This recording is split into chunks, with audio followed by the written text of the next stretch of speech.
qu'est-ce qui peut, dans ce climat quand même de déception, au point que le président lui-même sortant a dû renoncer, nous donner envie d'aller vous départager entre socialistes? Mais je ne sais pas si j'ai envie de donner envie. Je pense que l'envie, elle est là, spontanée, de la part de gens ou heureux du quinquennat ou déçus de ce quinquennat. Si la majorité des Français, ou en tout cas des Français de gauche, pensent que c'est finalement une forme de chant du cygne d'un parti social-démocrate français, le Parti socialiste, en fin de cycle, et vis-à-vis duquel il faut, pour l'essentiel, peut-être aller à l'enterrement, baisser son chapeau, mais pas davantage, oui, alors là, ça n'a pas grande utilité. Pour ceux qui s'intéressent à l'avenir de nos 5 années à venir, qu'est-ce que nous allons faire? Qu'est-ce que la gauche apporte au pays? Sa vision de l'Europe, sa vision du modèle social, sa vision de la démocratie, sa vision de l'économie. Il y a des révolutions en cours. Et il y a des propositions qui sont sur la table. J'ai envie de dire, il y a même, heureusement, grâce d'ailleurs au renoncement du président de la République, où nous ne sommes pas tournés vers le passé, mais nous sommes engagés vers l'avenir. Vous avez une stimulation, si j'ose dire, dans un terme assez, comment dire, poli, des imaginations. Il y a des propositions innovantes sur la table. S'il faut aller voter, c'est parce que nous avons besoin d'écrire, je crois, une nouvelle page de l'histoire de la gauche. Aucun d'entre nous, dans toutes les différences de nos sensibilités à gauche, elles ont toujours été, ce n'est pas une nouveauté. Aucun d'entre nous ne peut souhaiter soit revoir un 21 avril 2002, c'est-à-dire l'extrême droite nationaliste, raciste, on l'a vu encore cette semaine, même si elle se dissimule parfois, mais historiquement elle l'a toujours fait, derrière des thèmes sociaux, au second tour de l'élection présidentielle. Et personne ne peut souhaiter ou trouver son confort, y compris protestataire, dans l'idée que François Fillon, puisqu'il a été désigné, soit aux responsabilités de la France.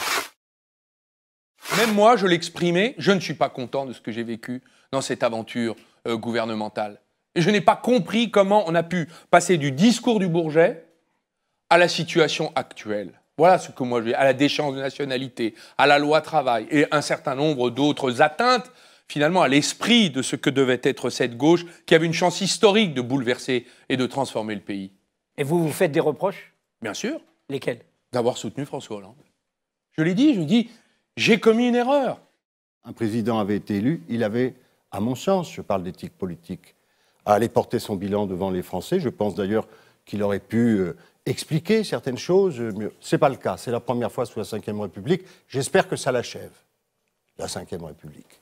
Je pense qu'il y a 3 problèmes, qui sont d'ailleurs de nature assez différente. Il y a un premier problème, gouverner avec une base politique aussi étroite, de façon aussi peu rassembleuse, à l'égard de ceux-là même qui avaient voté pour vous. Les gens du Front de gauche ont voté pour François Hollande, absent. Donc en clair, ce que vous dites, c'est qu'en 2012, élu, François Hollande n'a pas rassemblé tout ce qu'il aurait dû rassembler. Bien sûr. Que lui n'a pas fait. François Hollande, parce qu'il n'y a pas, c'est pas Manuel Valls, le Premier ministre à ce moment-là. Bien sûr.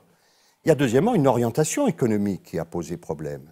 Parce qu'on fait la guerre à la finance, donc on tient des discours de tréteaux, comme disait Jaurès. Et puis on arrive, on dit « Ah, bah, c'est plus compliqué que ça ». Donc les gens se sont sentis quand même un petit peu, c'est arrivé à d'autres, hein, la fracture sociale, et puis Juppé connaît cette histoire.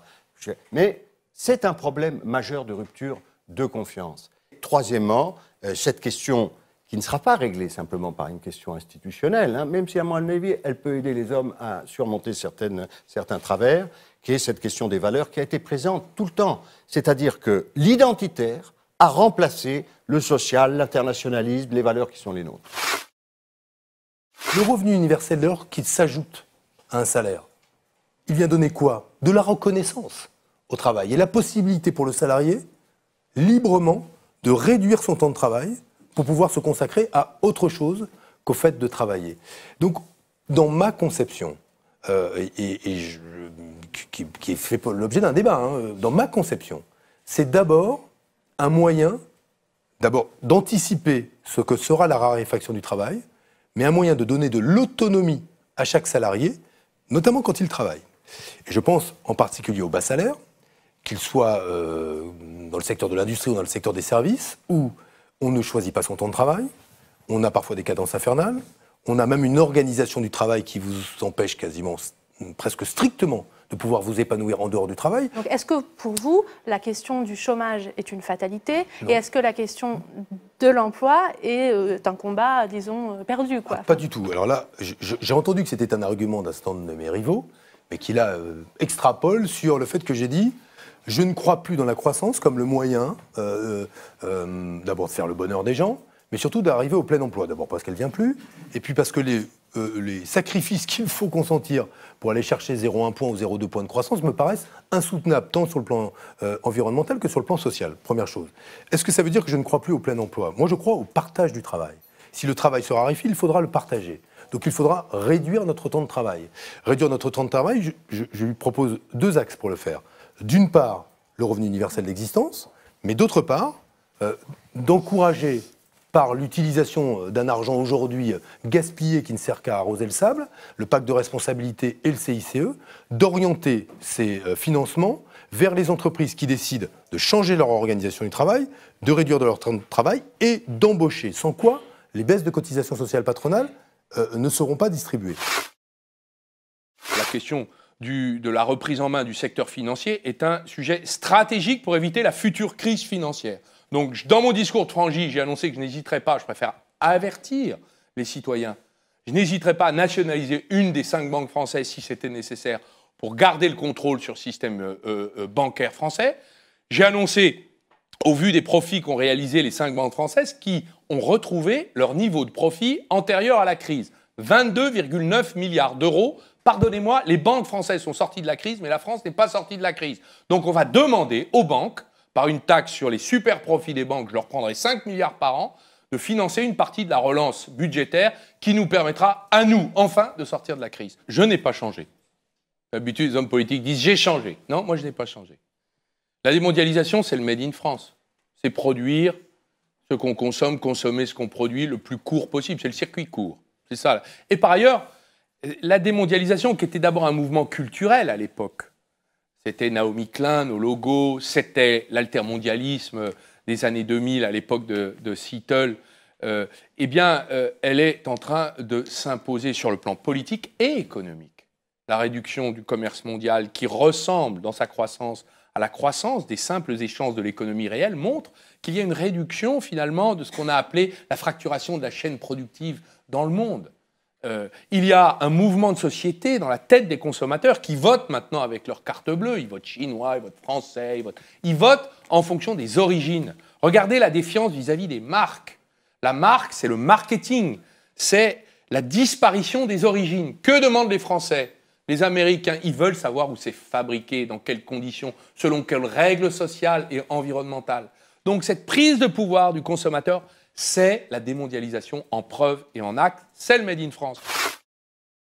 Cette 5e République, dont on nous a dit quoi? On nous a dit qu'elle serait efficace. C'est un désastre en termes d'efficacité. On a ces alternances permanentes, on a cette France qui n'en peut plus, on a 50% de nos concitoyens. Alors ils ne pensent pas comme moi. Et c'est quoi la démocratie? Ben, ils ne pensent pas comme moi, mais qu'on a mis dehors, pas seulement le Front National. On a tué le centre, on a tué les Verts, et on va se tuer nous-mêmes pour finir avec cette affaire. Je veux la proportionnelle intégrale pour les élections législatives. La transformation du Sénat, l'indépendance du parquet sont mes engagements par référendum, parce qu'il est de l'ordre constitutionnel, c'est le souverain, le peuple souverain qui doit trancher.